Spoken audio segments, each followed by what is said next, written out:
નમસ્કાર વિદ્યાર્થી મિત્રો, હું ચિરાગ તમારું ફરીથી સ્વાગત કરું છું બેટરેસ એજ્યુકેશન ઓનલાઈન ચેનલની અંદર કે જેમાં આજનો આપણો ટોપિક છે ઇલેક્ટ્રોન ટ્રાન્સપોર્ટ સિસ્ટમ કે જેને આપણે ગુજરાતીમાં કહીએ છીએ વિજાણુ પરિવહન તંત્ર. ઓકે, તો અહીંયા આપણે વિજાણુ પરિવહન તંત્ર સમજતા પહેલા થોડીક પૂર્વ માહિતી મેળવી લઈએ કે જેમ કે આના પહેલાનો જે તબક્કો હતો એ તબક્કા દરમિયાન આપણે શાનો અભ્યાસ કર્યો તો કે ક્રેબ્સ ચક્રનો અભ્યાસ કરી ગયા. એના પહેલા આપણે શું જોઈ ગયા તો કે ગ્લાયકોલિસિસનો આપણે અભ્યાસ કરી જોયો. બરાબર છે. હવે ગ્લાયકોલિસિસ અને ક્રેબ્સ ચક્ર, આ ક્રેબ્સ ચક્ર જે છે એ દરમિયાન જે નિર્માણ પામતા ઘટકો હતા એ ઘટકોમાં એટલે કે ક્રેબ્સ ચક્રના અંત ભાગ સુધીમાં મીન્સ કે ક્રેબ્સ ચક્ર એ પ્રક્રિયાનો અંત થાય છે એ દરમિયાન શું નિપજ નિર્માણ પામે છે, કઈ નિપજ ઉત્પન્ન થતી હોય છે. તો આપણે જોઈ ગયા હતા કે ક્રેબ્સ ચક્રના છેલ્લે નિપજમાં શું મળે છે તો કે 3 CO2 ના અણુ મળે છે. બીજું શું મળે છે તો કે 4 અણુ NADH2 ના અને 1 અણુ FADH2 નો મળતો હોય છે. એનો મતલબ શું કે આ ક્રેબ્સ ચક્ર જે છે એ ક્રેબ્સ ચક્ર દરમિયાન ગ્લુકોઝનો જે અણુ છે એ ગ્લુકોઝનો અણુ સંપૂર્ણ શું થાય છે વિઘટન પામે છે. ઓકે, મતલબ કે ગ્લુકોઝ અહીંયા શું થશે સંપૂર્ણપણે ઓક્સિડાઇઝ થશે અને આ ઓક્સિડેશન પામી જે ઘટક નિર્માણ પામે છે જેમ કે અહીંયા આપણે જોઈએ કે ક્રેબ્સ ચક્રના અંત ભાગમાં એટલે કે TCA ચક્રના અંતે આપણને મળતો કયો ઘટક તો કે NADH2 અને બીજો કયો ઘટક મળે છે આપણને તો કે FADH2. હવે આ જે NADH2 છે અને FADH2 જે છે આ NADH2 અને FADH2 ને જ્યાં સુધી NADH2 અને FADH2 એ જ્યાં સુધી વાતાવરણમાંના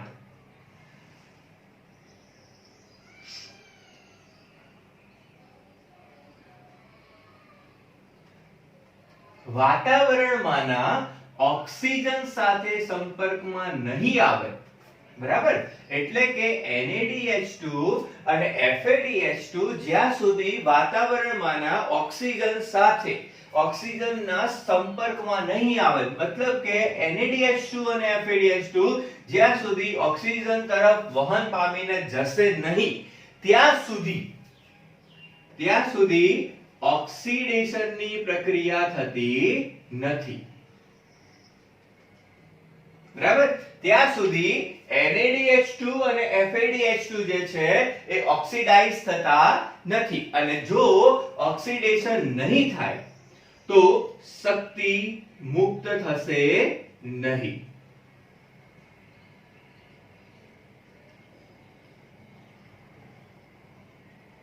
શક્તિ મુક્ત થતી નથી. મતલબ કે અહીંયા આપણે શક્તિ મુક્ત કરવી હોય તો શું કરવું પડશે તો જો અહીંયા શક્તિ નિર્માણ કરવી હોય, શક્તિ મુક્ત કરવી હોય ADP ના સ્વરૂપે તો અહીંયા શું કરવું પડે છે તો કે ક્રેબ્સ ચક્રના અંતે નિર્માણ થતો NADH2 અને FADH2 ને વાતાવરણમાંના ઓક્સિજન સુધી શું કરાવવું પડશે વહન કરાવવું પડશે.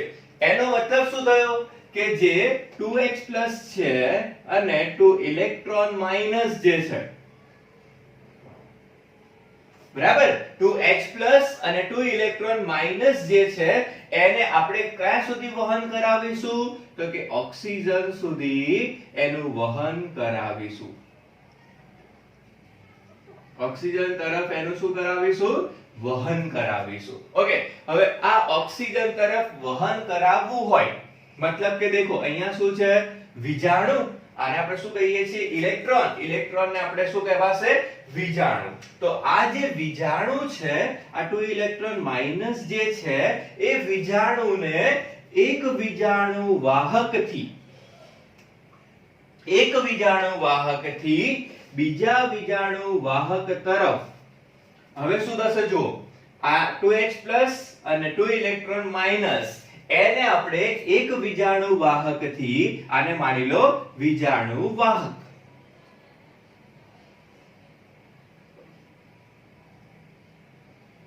બરાબર, એક વીજાણુ વાહકથી બીજા વીજાણુ વાહક, આ બીજો વીજાણુ વાહક શું કરશે, એ આગળ નવા વીજાણુ વાહક તરફ એનું વહન કરાવશે. તો અહીંયા વીજાણુનું એક વીજાણુ વાહકથી બીજા વીજાણુ વાહક તરફ થતા પરિવહનને ઇલેક્ટ્રોન અને H+ નું ઓક્સિજન સુધી વહન કરાવવા માટે આપણે કોનો ઉપયોગ કરીશું? તો અહીંયા આપણે ઉપયોગ કરીશું વીજાણુ વાહકનો. એનો મતલબ શું છે કે આ ઇલેક્ટ્રોન એક વીજાણુ વાહકથી બીજા વીજાણુ વાહક સુધી થતા જે પરિવહન છે, એ પરિવહનને શું કહેવામાં આવે છે? વીજાણુ પરિવહન તંત્ર. મતલબ કે વીજાણુ પરિવહન. અને એ વીજાણુ પરિવહન દરમિયાન જોવા મળતા જે વાહક અણુઓ છે, એ વાહક અણુઓ દ્વારા રચાતા તંત્રને શું કહેવામાં આવે છે? વીજાણુ પરિવહન તંત્ર તરીકે ઓળખવામાં આવતું હોય છે. દેખો ફરીથી આપણે એની વ્યાખ્યા સમજાવું છું, બરાબર? શું કહીએ છીએ કે ક્રેબ્સ ચક્ર દરમિયાન નિર્માણ પામતો NADH2 અને FADH2, આ NADH2 અને FADH2 જે છે એ એક શક્તિના સ્વરૂપ જ છે, બરાબર? પરંતુ અહીંયા શું થશે? જ્યાં સુધી આમનું વાતાવરણમાંના ઓક્સિજન સુધી વહન નહીં થાય ત્યાં સુધી એનું સંપૂર્ણ ઓક્સિડેશન થશે નહીં. અને જો ઓક્સિડેશન નહીં થાય તો શક્તિ મુક્ત નહીં થાય. મતલબ કે જો શક્તિ મુક્ત કરવી હોય તો આ NADH2 અને FADH2 માંથી H+ અને ઇલેક્ટ્રોન માઇનસ એટલે કે વીજાણુ, H+ અને વીજાણુને ઓક્સિજન તરફ વહન કરાવવા સાવ આપણે શું કરીશું? તો કે એક તંત્રનો ઉપયોગ કરીએ છીએ. એ તંત્રને શું કહેવામાં આવે છે? વીજાણુ પરિવહન તંત્ર. આ વીજાણુ પરિવહન તંત્રમાં શું હશે? તો વીજાણુ વાહક હશે. આ એક વીજાણુ વાહકથી બીજા વીજાણુ વાહક તરફ થતા વહનને શું કહીએ છીએ? વીજાણુ પરિવહન. અને આ વીજાણુ વાહક દ્વારા રચાતું તંત્ર એટલે શું કહેવાશે? વીજાણુ પરિવહન તંત્ર. ઓકે, સમજી ગયા આટલું? તો હવે આગળ આપણે શું જોઈશું કે આ પ્રક્રિયા કેવી રીતે થશે, કયા પ્રકારે વીજાણુ વાહકો ત્યાં સંકળાયેલા જોવા મળશે. ઓકે, તો એનો આપણે ખ્યાલ મેળવીશું. આટલું સમજી ગયા બધા? મતલબ કે સમજી લો કે આ જે ગ્રાહક અણુઓ છે એમનું આપણે શું કરાવી દીધું? વહન કરાવી દીધું, બરાબર છે? વહન કરાવીશું એટલે કે એ ઓક્સિજનના શું થશે? સંપર્કમાં આવશે. સંપર્કમાં આવશે એટલે ઓક્સિડેશનની પ્રક્રિયા થશે.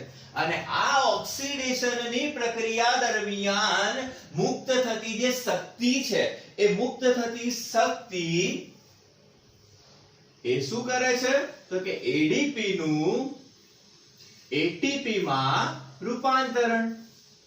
અહીંયા સમજો શું કહું છું કે જો આપણે વાતાવરણમાંના ઓક્સિજન સાથે એનો સંપર્ક કરાવી દીધો, બરાબર છે, તો એ ઓક્સિજનની મદદથી કઈ પ્રક્રિયા થશે? ઓક્સિડેશન. તો ઓક્સિડેશન દરમિયાન જે શક્તિ મુક્ત થાય છે, એ મુક્ત થતી શક્તિ ADP માંથી શામાં ફેરવાશે? તો કે ATP માં ફેરવાતું હોય છે. અને આ પ્રક્રિયા દરમિયાન જે ઉત્સેચક વપરાય છે, એ ઉત્સેચકને આપણે કહીએ છીએ ATPase સિન્થેટેઝ યા ATPase તરીકે ઓળખીએ છીએ. ATPase અથવા ATP સિન્થેટેઝ. ઓકે, તો આ પ્રક્રિયા થાય છે ઓક્સિડેટિવ ફોસ્ફોરીકરણ. આ પ્રક્રિયાને આપણે શું કહીએ છીએ? ઓક્સિડેટિવ ફોસ્ફોરીકરણ અથવા ઓક્સિડેટિવ ફોસ્ફોરાયલેશન તરીકે ઓળખતા હોઈએ છીએ. તો અહીંયા આપણે બે વ્યાખ્યા સમજ્યા. એક શું સમજ્યા? તો કે વીજાણુ પરિવહન તંત્ર વિશે સમજ્યા, એની વ્યાખ્યા વિશે સમજ્યા. અને બીજી વ્યાખ્યા શું સમજ્યા અહીંયા આપણે? તો કે ઓક્સિડેટિવ ફોસ્ફોરીકરણ.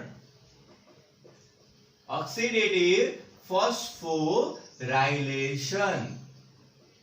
ઓકે, જેને આપણે શું કહીએ છીએ ગુજરાતીમાં? ઓક્સિડેટિવ ફોસ્ફોરીકરણ તરીકે ઓળખતા હોઈએ છીએ. તો આ બે વ્યાખ્યા વિશે સમજી ગયા. હવે આને આપણે થોડું વિસ્તૃત સમજીએ, બરાબર છે? કે આ પ્રક્રિયા ક્યાં થાય છે, એનું સ્થાન જોઈએ. તો આટલું સમજી ગયા? ઓકે, તો આગળ જોઈએ. ચલો. તો આ જે વીજાણુ પરિવહન તંત્ર છે, આ વીજાણુ પરિવહન તંત્ર અને ઓક્સિડેટિવ ફોસ્ફોરીકરણ, આ જે પ્રક્રિયા છે એ પ્રક્રિયા ક્યાં થતી હોય છે, એનું સ્થાન શું છે, બરાબર? તો જેમ કે કોષ છે, તો કોષની અંદર કોઈક અંગિકામાં પ્રક્રિયા થતી હશે. જેમ કે ક્રેબ્સ ચક્ર છે, એ ક્રેબ્સ ચક્ર ક્યાં થાય? તો કે કણાભસૂત્રના આધારકની અંદર, બરાબર? તો આ જે પ્રક્રિયા છે એ પ્રક્રિયા આપણને ક્યાં જોવા મળે છે?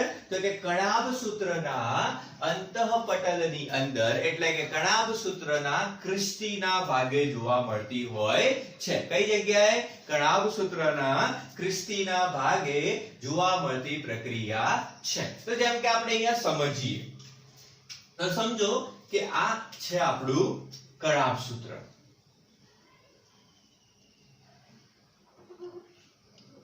ઓકે, આ શું છે? આપણું કણાભસૂત્ર. હવે આ કણાભસૂત્રની અંદર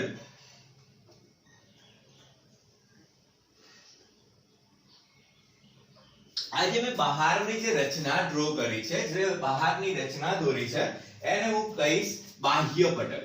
કારણ કે કણાભસૂત્ર જે છે એ કેવી રચના છે? તો કે બેવડા પટલની બનેલી રચના. તો આ જે બહારનું આવરણ છે જેને આપણે કહીશું બાહ્ય પટલ, એને આપણે શું કહીશું? બાહ્ય પટલ અથવા બાહ્ય આવરણ તરીકે ઓળખવામાં આવે. જ્યારે અંદરની તરફ જે છે એ અંદરની તરફ પણ એક અંતઃવલન પામેલું, અંદરની તરફ એક અંતઃવલન પામેલું આંગળી જેવા પ્રવર્ધની બનેલી એક રચના હોય છે, જેને આપણે કહીએ છીએ અંતઃપટલ. તો એ જે અંતઃપટલની જે રચના છે, એ અંતઃપટલની રચના કેવી રીતે જોવા મળે છે આપણે એ સમજીએ, બરાબર છે? તો કે આ રીતે પ્રવર્ધમય રચના, અંતઃવલન પામેલું અંતઃપટલ આપણને જોવા મળતું હોય છે. કયા સ્થાને?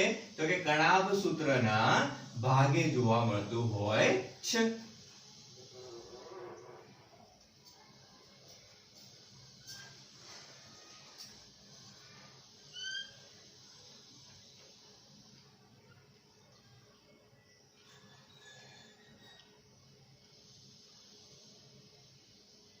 ઓકે, તો આ શું થશે? તો આને કહીશું આપણે અંતઃપટલ.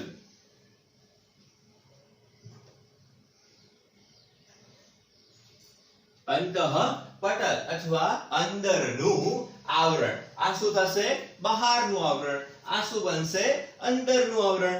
ઓકે, તો આ થઈ ગયું પટલની રચના. હવે આ જે પટલ છે ને, એ પટલ કેવી રીતે રચાતું હોય છે? શાનું બનેલું હોય છે? તો આ જે પટલ છે, અંતઃપટલ, એ શાનાથી રચાતું હોય છે? તો એ જે પટલ છે એ પટલ કેવી રચના હોય? તો કે લિપિડ બાય લેયર. એ જે રચના છે, એ જે પટલ છે, એ પટલ કેવી રચના ધરાવે છે? તો કે લિપિડ બાય લેયર નું બનેલું હોય છે. હવે લિપિડ બાય લેયર તો આપણને ખબર છે, એની રચના તો આપણને આઈડિયા છે, બરાબર? તો કઈ રીતે રચાતું હશે, કઈ રીતે એની ગોઠવણી થયેલી હશે એ સમજીએ આપણે. તો કે એને હું અહીંયા જ સમજાવું છું. તો કે જેમ કે શીર્ષ અને આ શું થશે? એની પૂંછડી. એ જ રીતે શીર્ષ, આ શું થશે? પૂંછડી. ઓકે, આ એક લેયર. એ જ રીતે આ બીજું લેયર.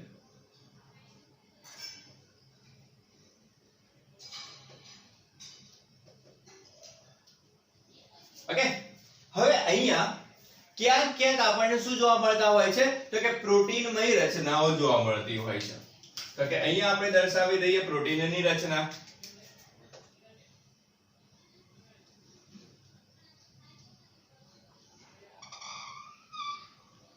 ઓકે, આ શું દર્શાવશે? પ્રોટીન ચેનલ, પ્રોટીનની રચના.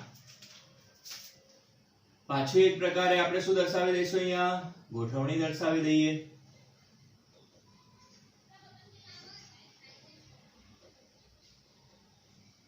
ઓકે, બધાને સમજાય છે ને આટલું તો?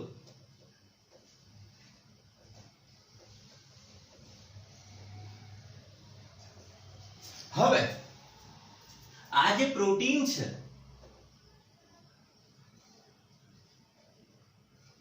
આ પ્રોટીન શામાં મદદ કરતું હોય છે? તો કે વિજાણુઓના પરિવહન કરવામાં મદદ કરતું હોય છે. આ જે પ્રોટીનની રચના જે છે ને, આ જે વાહક પ્રોટીન તરીકે આપણે અહીંયા દર્શાવેલું જે છે ને, એ શામાં મદદ કરે છે? તો કે વિજાણુઓના એટલે કે ઇલેક્ટ્રોનના પરિવહનમાં શું કરશે? તો કે પરિવહનમાં મદદ કરે. ડન? આટલું સમજી ગયા? તો આ થઈ ગઈ અંતઃપટલની રચના. હવે દેખો આ જે ભાગ છે ને, આ ભાગને શું કહેવામાં આવશે? તો કે અંદરની જે રચના છે એને કહેવામાં આવે છે આધારક, જેને ઇંગ્લિશમાં શું કહીશું? મેટ્રિક્સ. આ જે રચના છે એ રચનાને શું કહેવામાં આવશે? આધારક. ઇંગ્લિશમાં એને શું કહેવામાં આવે? મેટ્રિક્સ તરીકે ઓળખવામાં આવે. હવે આ જે આધારક છે ને કણાભ સૂત્રનું, આ કણાભ સૂત્રના આધારકમાં પણ કઈ પ્રક્રિયા થાય છે? તો કે ત્યાં ઉત્સેચકીય પ્રક્રિયા થાય છે. કયા પ્રકારની ઉત્સેચકીય પ્રક્રિયા? યાદ જ હશે બધાને. તો ત્યાં થતી હશે, કઈ પ્રકારની પ્રક્રિયા થતી હતી ત્યાં? તો કે ત્યાં થાય છે TCA ચક્ર. કયું ચક્ર? TCA, જેને આપણે શું કહીએ છીએ? ક્રેબ્સ ચક્ર તરીકે ઓળખીએ છીએ. મતલબ કે આ કણાભ સૂત્રની રચના, એ કણાભ સૂત્રના અંદરનો જે ભાગ છે જેને આપણે આધારક કહીએ છીએ, મેટ્રિક્સ કહીએ છીએ, ત્યાં કેવી પ્રકારની પ્રક્રિયા થતી હોય છે? તો ત્યાં ઉત્સેચકીય પ્રક્રિયા થતી હોય છે. એ ઉત્સેચકીય પ્રક્રિયા કઈ જોવા મળે છે? તો કે TCA ચક્ર, ટ્રાય કાર્બોક્સિલિક એસિડ ચક્ર. અને આ ટ્રાય કાર્બોક્સિલિક એસિડ જે ચક્ર છે એ દરમિયાન નિર્માણ શું થાય છે? તો એ દરમિયાન નિર્માણ પામતો ઘટક કયા સ્વરૂપમાં હોય છે? તો કે NAD અને FAD ના સ્વરૂપમાં જોવા મળતો હોય છે. હવે આ જે NAD જે છે, FAD જે છે, એ કયા સ્વરૂપમાં વપરાતા હોય છે? તો NAD અને FAD જે છે એ સહઉત્સેચક તરીકે વપરાતા હોય છે. એ કેવી રીતે પ્રક્રિયાઓ દરમિયાન વપરાય છે? તો કે સહ ઉત્સેચક તરીકે વપરાતા હોય છે. અને ક્રેબ્સ ચક્ર દરમિયાન એ કયા સ્વરૂપમાં નિર્માણ પામતા હોય છે? તો એ સ્વરૂપ છે NADH2. એ કયું સ્વરૂપ છે? તો કે રિડ્યુસ સ્વરૂપ છે. NADH2 અને FADH2. ઓકે, આ શું છે? સહઉત્સેચક. એનું નામ જાણવું હોય તો FAD નું પૂરું નામ આપણને બધાને ખબર છે, ફ્લેવિન એડેનાઇન ડાઇન્યુક્લિયોટાઇડ. સો NAD નું નામ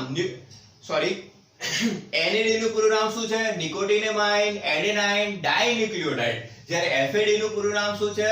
તો કે ફ્લેવિન એડેનાઇન ડાઇન્યુક્લિયોટાઇડ. ઓકે, આટલું સમજી ગયા? તો આપણી જે પ્રક્રિયા છે એ પ્રક્રિયા ક્યાં થવાની છે? તો કે આધારકમાં પ્રક્રિયા થવાની, મતલબ કે મેટ્રિક્સના ભાગે આ પ્રક્રિયા થવાની છે. એટલે કે અંતઃ કણાભ સૂત્રના અંતઃપટલના ભાગે આ પ્રક્રિયા જોવા મળશે. કયા કયા ભાગે? તો કે બાહ્ય પટલ અને અંતઃપટલની વચ્ચે આ પ્રક્રિયાનું સ્થાન છે. તો એમ કોઈ પૂછે કે ઇલેક્ટ્રોન ટ્રાન્સપોર્ટ સિસ્ટમ એટલે કે વિજાણુ પરિવહન તંત્રનું સ્થાન દર્શાવો, તો ક્યાં હશે? તો કે કણાભ સૂત્રના અંતઃપટલ, અથવા કોઈ જગ્યાએ એવું પણ લખેલું હશે કે કણાભ સૂત્રના ક્રિસ્ટીના ભાગે જોવા મળતું હોય છે. Okay, done? જો આટલું સમજી ગયા હોય તો આપણે આગળ જોઈએ. હવે આપણે એની રચના જોઈશું, એની પ્રક્રિયા જોઈશું કે કેવી રીતે આ જે NADH2 છે, FADH2 જે છે એનું ઓક્સિજન સુધી વહન કરાવીશું અને એનાથી શું સર્જન કરીશું? ATP નું સર્જન કરીશું. ઓકે, તો એ આપણે જોઈએ. ડન? અહીંયા સુધી સમજાઈ ગયું? કમ્પ્લીટ? ઓકે, ચાલો આટલું હું રફ કરું છું. બરાબર છે?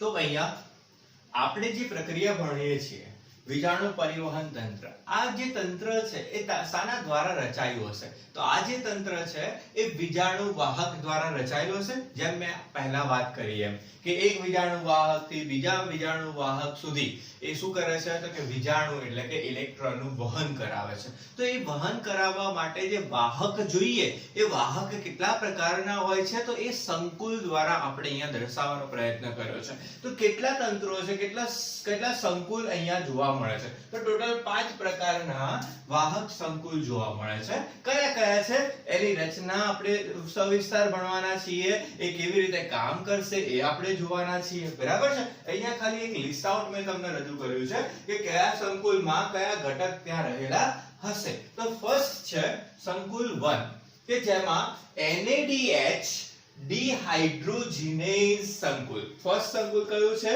તો કે NADH ડિહાઇડ્રોજિનેઝ સંકુલ, જેમાં FMN અને FES, FMN ફ્લેવિન મોનોન્યુક્લિયોટાઇડ અને FES મતલબ સલ્ફર સમૂહ ધરાવતો ફેરસ સંયોજન. સંકુલ 2 જેમાં સક્સિનેટ ડિહાઇડ્રોજિનેઝ સંકુલ, જેમાં FAD અને FES સંકુલ.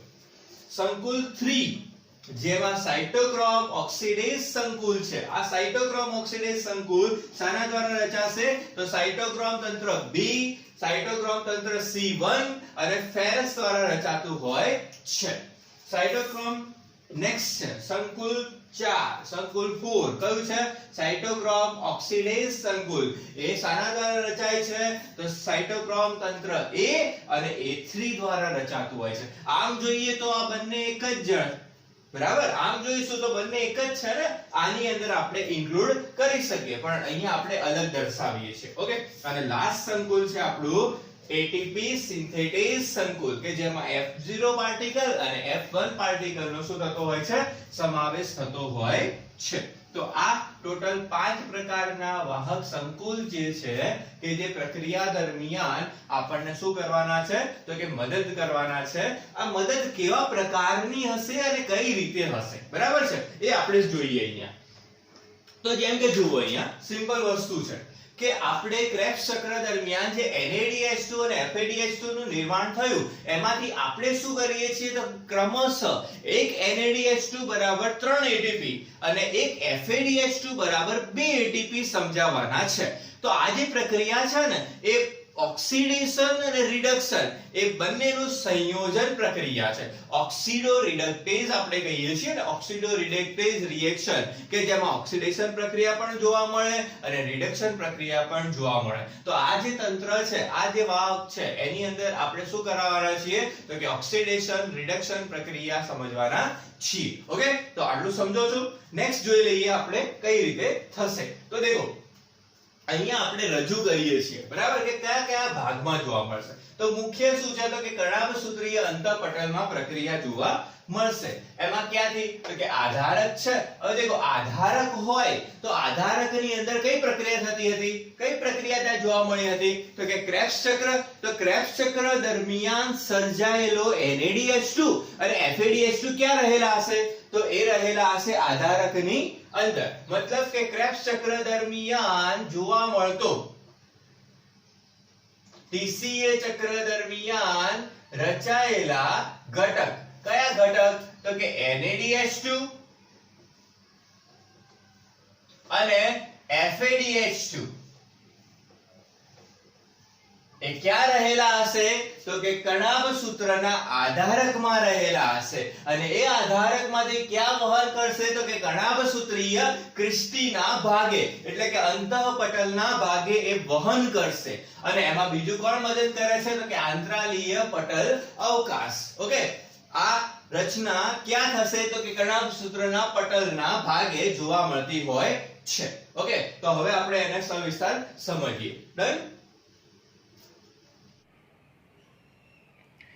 તો અહીંયા વિજાણુ પરિવહન તંત્ર જે છે એ 3 ભાગની અંદર આપણે જોઈએ છે કે જેમ કે કણાભસૂત્ર છે. એ કણાભસૂત્રની અંદર 3 પ્રદેશ આવેલા છે. એક આંતરપટલીય અવકાશ છે, 2 કણાભસૂત્રીય અંતઃપટલ જેને આપણે ક્રિસ્ટી તરીકે ઓળખીએ છીએ, ત્રીજું છે આધારક. બરાબર. હવે દેખો ક્રેબ્સ ચક્ર દરમિયાન જે NADH2 નું સર્જન થાય છે, આ NADH2 જે છે એ શામાં ફેરવાશે? તો કે NADH અને H પ્લસ વત્તા બીજું શું બને છે? તો કે ઇલેક્ટ્રોન માઇનસ. કેટલા? તો કે 2. હવે આ જે H2 છે એ ક્યાં દાખલ થાય છે? તો કે કણાભ સૂત્રના અંતઃપટલમાં દાખલ થાય છે. જ્યારે NADH જે છે, NAD જે છે એ પાછું ક્યાં જશે? ક્રેબ્સ ચક્રની અંદર. કેમ ક્રેબ્સ ચક્રમાં પાછું દાખલ થાય છે? કારણ કે ત્યાં ફરીથી NADH2 નું નિર્માણ કરવા માટે. તો અહીંયા જે 2H પ્લસ છે એ FMN સાથે જોડાઈ, આ FMN સાથે જોડાઈ અને શું બનાવે છે? FMNH2. હવે આ FMNH2 જે છે એ શું કરે છે? તો કે એ 2H પ્લસ રિલીઝ કરે છે, પ્રોટોન રિલીઝ કરે છે. ક્યાં? તો કે એ રિલીઝ કરશે આંતરપટલીય અવકાશના ભાગે. હવે જેમ જેમ 2H પ્લસ એ આંતરપટલીય અવકાશના ભાગે વધતા જશે, પ્રમાણ વધતું જશે, એમ એની સંખ્યામાં શું થશે? વધારો. એ વધારાના કારણે અહીંયા પ્રોટોનનું જેમ પ્રમાણ વધતું જાય છે, એ પ્રમાણ વધવાના કારણે શું થશે? તો કે પ્રોટોન ઢોળાંશ રચાશે. એ પ્રોટોન ઢોળાંશ કોની વચ્ચે? તો કે આંતરપટલીય અવકાશ અને કણાભ સૂત્રના આધારક વચ્ચે એ પ્રોટોન ઢોળાંશની રચના થતી હોય છે. અને પ્રોટોન ઢોળાંશમાં કોણ ભાગ ભજવે છે? તો કે F0 અને F1 કણ ભાગ ભજવતા હોય છે. આ F1 કણ ક્યાં રહેલો હશે? તો કે શીર્ષના ભાગે રહેલો હશે. જેના કારણે શું થશે? તો આ 2H પ્લસ આધારકમાં જ્યારે દાખલ થાય છે ત્યારે ત્યાં ADP એ અકાર્બનિક ફોસ્ફરસ સાથે જોડાઈ અને શાનું નિર્માણ કરે છે? તો કે ATP નું સર્જન કરતું હોય છે. હવે એમ જોઈએ કે જે આ FMN છે એ 2 ઇલેક્ટ્રોનને સ્વીકારી અને મુક્ત કર્યો, એટલે કે રિડક્શન થયું અને ઓક્સિડેશન થયું. એના દ્વારા જે 2 ઇલેક્ટ્રોન માઇનસ મુક્ત થયા એ ક્યાં આવે છે? તો કે એ સ્વીકારાય છે Fe3+S, મતલબ કે ફેરસ સલ્ફેટ ના સ્વરૂપમાં જે આયન છે એ એને શું કરે છે? પ્રોટીન જે છે એને શું કરે છે? સ્વીકારે છે. અને એ સ્વીકારી અને શું કરશે? તો કે ઇલેક્ટ્રોન મુક્ત કરશે. ઇલેક્ટ્રોન જ્યારે મુક્ત કરે છે ત્યારે કોની પાસે આવે છે? તો કે યુબિક્વિનોન પાસે. તો આ જે યુબિક્વિનોન છે એ યુબિક્વિનોન પાછું શું કરશે? તો કે 2H પ્લસ ને સ્વીકારી અને યુબિક્વિનોન H2 મતલબ કે રિડ્યુસ્ડ યુબિક્વિનોન બનાવે છે. અને આ રિડ્યુસ યુબિક્વિનોન ફરીથી 2H પ્લસ ને શું કરશે? મુક્ત કરશે. અને એ 2H પ્લસ ક્યાં આવશે? તો કે કણાભ સૂત્રના આંતરપટલીય અવકાશના ભાગે દાખલ થશે. હવે આ જે યુબિક્વિનોન છે એ 2 ઇલેક્ટ્રોનને સ્વીકારી અને જે મુક્ત કરે છે એને સ્વીકારવા માટે ત્યાં શું રહેલો છે? તો કે સાયટોક્રોમ તંત્ર. સાયટોક્રોમ તંત્ર કયું છે? તો કે સાયટોક્રોમ તંત્ર B. ત્યાં શું રહેલું હશે? તો કે ફેરસ. એ ફેરસ શું કરે છે? તો કે ઇલેક્ટ્રોનને સ્વીકારી અને શું બનાવશે? તો કે ફેરિકમાં એનું નિર્માણ કરતું હોય છે. હવે અહીંયા જો જોઈએ તો કે આ જે સાયટોક્રોમ તંત્ર છે એ શું કરશે? તો કે ઇલેક્ટ્રોનને મુક્ત કરે છે. એ મુક્ત કરેલ ઇલેક્ટ્રોન ક્યાં આવે છે? તો કે યુબિક્વિનોનના ભાગે. એ યુબિક્વિનોન ઇલેક્ટ્રોન સ્વીકારી અને ફરીથી શું કરશે? તો કે યુબિક્વિનોન H2 મીન્સ કે ફરીથી અહીંયા એ જે H2 છે એ કોના દ્વારા મળશે આપણને? તો કે પ્રોટોન ઢોળાંશની મદદથી જે આધારકમાં દાખલ થયો હતો એ આધારકમાં જે દાખલ થાય છે એના આધારે એ 2H પ્લસ પાછા ક્યાં આવે છે? તો કે આંતરપટલના ભાગે. અને એ આંતરપટલના ભાગે યુબિક્વિનોન H2 સ્વીકારીને શું બનાવે છે? રિડ્યુસ યુબિક્વિનોન. એ રિડ્યુસ યુબિક્વિનોન ફરીથી H2 રિલીઝ કરશે ડિહાઇડ્રેશન દ્વારા અને શું બનાવે છે? 2H plus. અને આ 2H પ્લસ ફરીથી પાછું પ્રોટોન ઢોળાંશની મદદથી એ ક્યાં દાખલ થશે? તો કે આધારકના ભાગે. અને એ આધારકના ભાગે ADP અકાર્બનિક ફોસ્ફરસ સ્વીકારીને શું બનાવે છે? ATP. આ ATP કેટલા નિર્માણ થઈ ગયા? તો કે અહીંયા પ્રથમ, અહીંયા દ્વિતીય અને અહીંયા તૃતીય. મતલબ કે એક NADH2 બરાબર કેટલા ATP નું નિર્માણ થાય છે? તો કે 3 ATP નિર્માણ થતો હોય છે. હવે દેખો આ જે ઇલેક્ટ્રોન છે એ યુબિક્વિનોન પાસેથી ક્યાં આવે? તો કે સાયટોક્રોમ તંત્ર C. સાયટોક્રોમ તંત્ર C1. સાયટોક્રોમ તંત્ર C1 પાસેથી ક્યાં આવશે? સાયટોક્રોમ તંત્ર C. એ સાયટોક્રોમ તંત્ર C એ ક્યાં મુક્ત કરશે? તો કે સાયટોક્રોમ તંત્ર A. અને એ સાયટોક્રોમ તંત્ર A થી મુક્ત થઈને ક્યાં આવે છે? સાયટોક્રોમ તંત્ર A3. આમાં કોણ ભાગ ભજવે છે? તો કે ફેરસ અને ફેરિક. એ ફેરસ ઇલેક્ટ્રોનને સ્વીકારી અને શામાં ફેરવે છે? તો કે ફેરસમાં નિર્માણ કરતું હોય છે. ફેરસ સ્વીકારી અને ફેરિકમાં નિર્માણ કરતું હોય છે. તો તો અહીંયા આ જે 2H+ છે એ 2H+ કોના સંપર્કમાં આવે છે? તો કે વાતાવરણમાંના ઓક્સિજનના સંપર્કમાં આવે છે. તો 2H+ અને વીજાણુ એ કોના સંપર્કમાં આવ્યા? તો કે ઓક્સિજનના સંપર્કમાં આવ્યા અને એમણે શું બનાવ્યું? તો કે પાણીનું નિર્માણ થયું. એટલે આપણે કહીએ છીએ ને કે એક NaDH2 બરાબર 3 ATP. ઓકે, તો આ જે આપણે દર્શાવતા હોઈએ છીએ એ કોના આધારે દર્શાવીએ છીએ? તો કે વીજાણુ પરિવહન તંત્રના આધારે દર્શાવતા હોઈએ છીએ. એક વિજાણુ ગ્રાહક બીજા વિજાણુ ગ્રાહક તરફ ઇલેક્ટ્રોનને શું કરે છે? મુક્ત કરે છે. અને ત્યાં શું થાય છે? તો કે ઓક્સિડેટિવ ફોસ્ફોરીકરણની પ્રક્રિયા, અને ઓક્સિડેટિવ ફોસ્ફોરીકરણની પ્રક્રિયા દ્વારા શાનું નિર્માણ થશે? તો કે ATP નું નિર્માણ થતું હોય છે. તો આ તો થઈ ગયું એક NaDH2 બરાબર. હવે આપણે જોવાનું છે FADH2 બરાબર. તો જુઓ અહીંયા કે એક NaDH2 બરાબર 3 ATP હતા, તો એક FADH2 બરાબર આપણે કેટલા ATP લઈએ છીએ? તો કે એક FADH2 બરાબર આપણે લઈએ છીએ 2 ATP.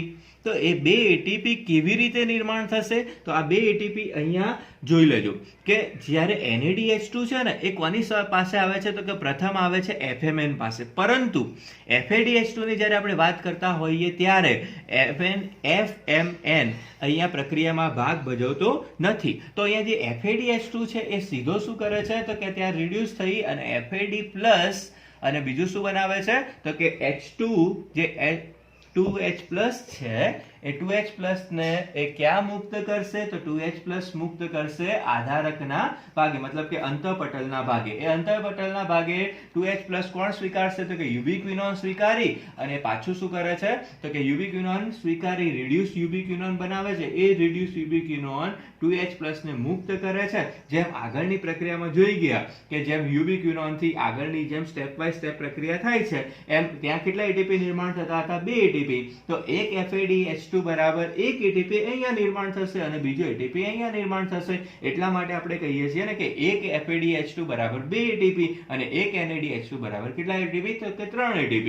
હવે જે FAD+ છે એ FAD+ પાછો ક્યાં જશે? તો કે ક્રેબ્સ ચક્રમાં જશે. કેમ ક્રેબ્સ ચક્રમાં? તો ફરીથી FADH2 નું નિર્માણ કરવા માટે, ફરીથી ઉર્જાનું નિર્માણ કરવા માટે, ફરીથી શક્તિનું નિર્માણ કરવા માટે. તો આ જે પ્રક્રિયા છે એ ઓક્સિડેટિવ ફોસ્ફોરીકરણની મદદથી થતી હોવાના કારણે આપણે શું કહીએ છીએ?